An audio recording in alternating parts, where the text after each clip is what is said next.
કેમ છો? Good morning મારા વાલા મિત્રો. આજે તારીખ થઈ ગઈ છે 9/7/2026 અને વાર થયો મિત્રો આજે ગુરુવારનો દિવસ.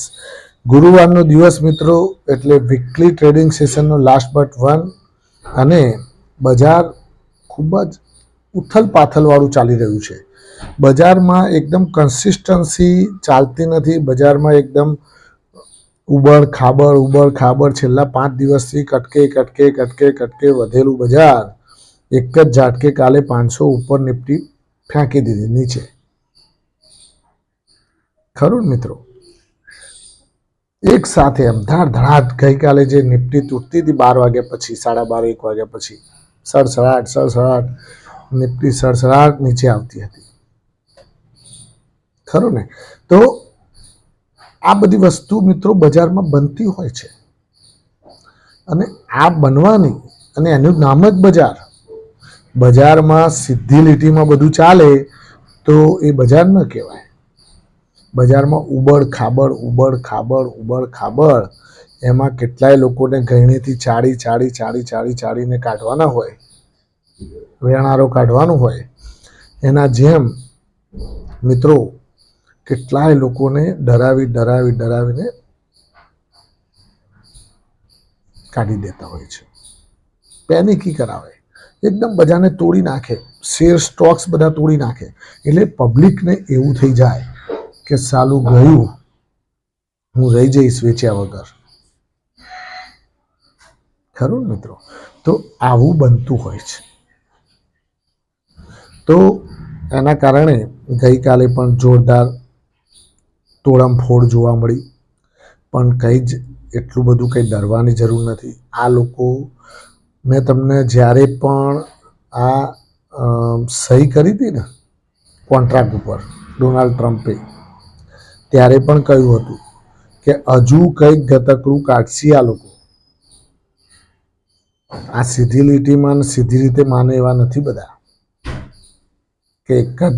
પણ આ કેવું હોય કે ભાઈ જેમ મૂળ માહોલ જે પ્રમાણેના સમાચાર આવે એ પ્રમાણે શેર માર્કેટ વર્કઆઉટ કરતું હોય છે અને એના કારણે બજાર ઉપર એને સીધી માઠી અથવા સીધી અસર જોવા મળતી હોય છે. આપણે ગઈકાલે બજાર કેવું રહ્યું એના ઉપર એક તો ફટાફટ નજર નાખી લઈએ. એફઆઈડીઆઈની એક્ટિવિટી ખૂબ જ સુંદર છે. ગઈકાલે બજાર તૂટવા છતાંય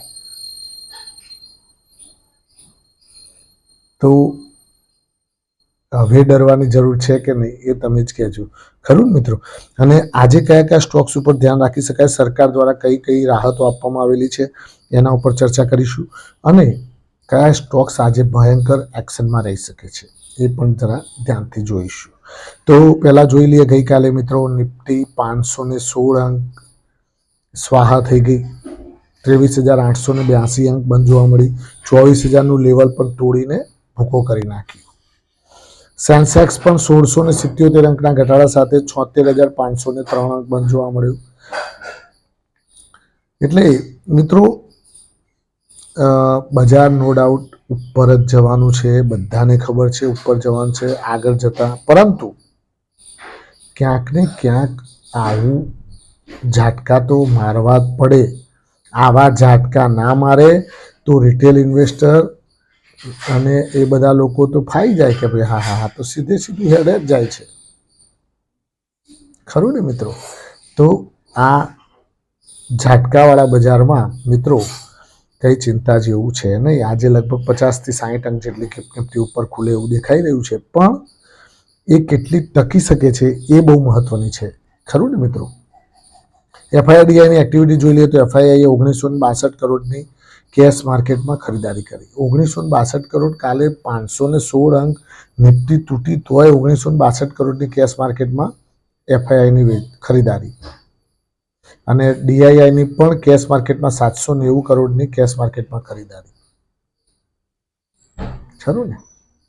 હવે વધનારા શેરો ઘટનારા શેરો ઉપર ફોકસ કરીએ તો વધનારા શેરોમાં મિત્રો એથર ઇન્ડસ્ટ્રીઝ 6.3% તેજી, કલ્યાણ જ્વેલર્સ 5.5% તેજી, એથર એનર્જી 5.2% તેજી. મેં તમને કહેલું છે કે ઈવી બેઝમાં આ એથર એનર્જી બહુ સારો છે ઓલા કરતાં.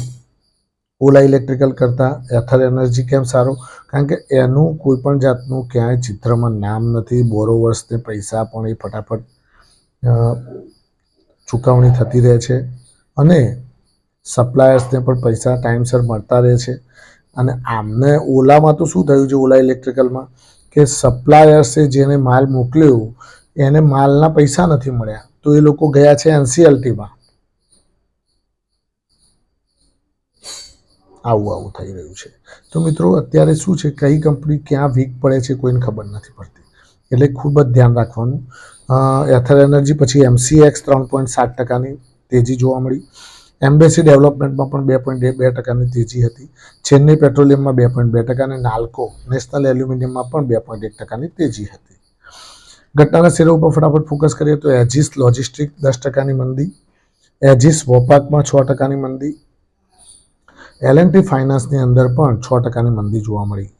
જ્યુબિલન્ટ ફૂડવર્કમાં 3.7% મંદી, PCBL કેમિકલમાં 5.7% મંદી, એમ્ફાસિસમાં 5.6% મંદી અને જીઓ ફાઇનાન્સમાં પણ 5.4% મંદી. ગઈકાલે મિત્રો તમે જોયું હોય તો ફાઇનાન્શિયલ સ્ટોક્સ વધારે તૂટતા જોવા મળતા હતા, બેન્કો પણ વધારે તૂટતી જોવા મળતી હતી. એટલે ગઈકાલે મિત્રો એની પેનિકી વધારે નીચે બજારને ખેંચીને લઈ જતું હતું. હવે વાત કરીએ મિત્રો કે આજના શું સમાચાર છે, આજે કેવું રહેશે બજાર. તો આજે મિત્રો પોઝિટિવ ખુલશે, પછી પોઝિટિવ ખુલ્યા પછી કેટલું ઉપર ટકી રહે છે એ બહુ મહત્વનું છે, એ ડિપેન્ડ કરે છે મિત્રો. તો કદાચ 24,000નું લેવલ ઉપર કુદાવી જવા માટે કોશિશ કરે તો એ ટકવું બહુ અગત્યનું છે, ખરું ને? તો એના ઉપર ખાસ ફોકસ કરજો. અને 24,000નું લેવલ તોડીને નીચે બંધ આપેલું છે, એટલે થોડું બજારમાં ક્યાંક ને ક્યાંક ડાઉનવર્ડ વધારે પડતું જોવા મળ્યું ગઈકાલે. પરંતુ FII-DIની એક્ટિવિટી ઉપરથી સહેજ માહોલ ઠંડો, એટલે કે ટૂંકમાં કંઈ એટલો બધો ચિંતાનો વિષય લાગતો નથી. પરંતુ આપણે સાવચેતી રાખીને કામકાજ કરતા રહેવાનું અને ઘટાડે સારો સ્ટોક્સ આપણને ક્યાંક ને ક્યાંક જોવા મળે તો આ થોડા કરીને 5-2% કરીને લેધા કરવાના છે. હવે એક સરકાર દ્વારા ઇલેક્ટ્રોનિક મેન્યુફેક્ચરિંગ કંપનીઓને બહુ મોટી રાહત આપવામાં આવેલી છે મિત્રો. એમાં પણ ઇલેક્ટ્રોનિક ગેજેટ જે બનાવે છે, એમાં મોબાઈલ ફોન કમ્પોનન્ટ બનાવવાળી જે મોબાઈલ ફોનના જે કમ્પોનન્ટ બનાવે છે એ કંપનીઓને તો બહુ સૌથી મોટી રાહત આપવામાં આવેલી છે. કઈ રાહત આપવામાં આવેલી છે મિત્રો? તો ઇમ્પોર્ટ ડ્યુટી 0 કરી દેવામાં આવી છે. ક્યાં સુધી? તો માર્ચ 2029 સુધી. તો ત્યાં એટલે આ બધી કંપનીઓમાં આજે ભયંકર હલચલ જોવા મળી શકે છે. કઈ કઈ કંપનીઓ ઇલેક્ટ્રોનિક્સ ગેજેટ બનાવતી? તો Amber enterprise, બોસ્ચ, કેનેસ technology, Dixon technology, આ બધી કંપનીઓ. ડિક્સન ટેકનોલોજી જે મોબાઈલ મેન્યુફેક્ચરિંગમાં સારું યોગદાન છે મિત્રો. કેનેસ ટેકનોલોજી એમાં પણ મોબાઈલના કમ્પોનન્ટ્સ ને એમાં બનાવવામાં કામકાજમાં છે મિત્રો. અંબર એન્ટરપ્રાઇઝ પણ એમાં જ છે. બોસ તમે ઇલેક્ટ્રોનિક્સ ગેજેટ્સ બનાવે છે, તો આ બધા ઉપર તમે ધ્યાન રાખી શકો છો. હવે ટાટા સ્ટીલ કંપનીનું એક Q1 અપડેટ આવી ગયું છે મિત્રો. Q1 અપડેટ એનું જબરદસ્ત, એનું પ્રોડક્શન પણ જબરદસ્ત વધતું જોવા મળી રહ્યું છે. એનું Q1માં એટલે કે Q1 2027માં પ્રોડક્શન 52.3 લાખ ટન જે સ્ટીલ બનાવ્યું હતું ગયા વખતે, એનાથી વધીને 58 લાખ ટન સ્ટીલ ઉત્પન્ન કર્યું છે. 58 લાખ ટન સ્ટીલ ઉત્પન્ન કરેલું છે મિત્રો. તો આ એક ધ્યાન રાખવા જેવી વસ્તુ છે કે ટાટા સ્ટીલ ઉપર આજે કદાચ શેરમાં હલચલ જોવા મળી શકે છે. પછી બીજું મિત્રો કે ડૉક્ટર લાલ પેથલેબ્સની અંદર જાણીતા બ્રોકરેજ ફર્મ અપગ્રેડ કરેલું છે, તો એમાં પણ આજે કદાચ હલચલ જોવા મળી શકે છે. હવે મિત્રો ગઈકાલે આપણે જોયું કે ક્રૂડ ઓઇલ થોડું અપવર્ડ ડાયરેક્શનમાં થોડું રિકવર થયું છે, 75-76 આવેલું છે. પરંતુ એ કંઈ બહુ એટલું બધું વધ્યું ન કહેવાય જે પ્રમાણેનું ઘટ્યું હતું, ખરું ને? તો આ ખાસ ધ્યાન રાખજો. હજુ પણ સ્થિતિ કાબૂમાં છે, કંટ્રોલ બહાર જઈ નથી. અને ડોનાલ્ડ ટ્રમ્પ દ્વારા જે ફરીથી સ્ટેટમેન્ટ આપવામાં આવેલું કે ઈરાન ઉપર ભાઈ અમે હુમલા ચાલુ કર્યા છે, તો આ પાછું ઈરાન દ્વારા પણ એનું સામે રિએક્શન આવ્યું. એટલે આ બધું પાછું કોકડું માંડ ઠર્યું, એ કોકડું પાછું ઉકલતું જોવા મળી રહ્યું છે. એટલે ક્યાંક ને ક્યાંક મિત્રો સાવચેતી દ્વારા કામકાજ કરવાનું. લોંગ જર્નીવાળાએ કોઈ ચિંતા કરવાની જરૂર નથી. શોર્ટ જર્નીવાળાએ ખાસ સ્ટોપલોસ સાથે કામકાજ કરતા રહેવાનું.